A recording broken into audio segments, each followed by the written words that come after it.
Ranvir rolini ijro etayotganimda obrazga juda kirishib ketibman. Tashqi ko'rinishim ham haydovchining o'g'linikidek. Kiyimlarim oddiy. Bir kuni qiziq voqea sodir bo'ldi. Tasvirga olish tugagach, uyga qaytayotgandim.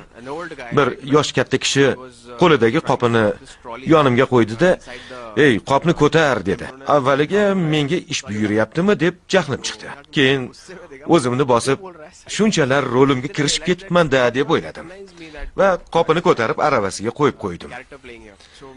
Birozdan so'ng chol meni tanib qoldi shekilli, mendan uzr so'radi. Kiyimga qarab, qayerda ishlashingni tezda bilib olishar ekan. Men esa xizmatkor Ranvir ko'rinishida edim.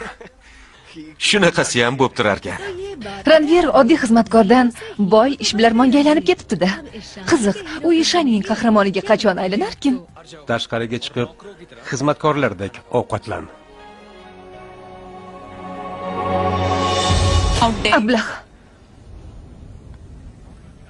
Bu gal nima qildim? Kimni xizmatkor deyapsan?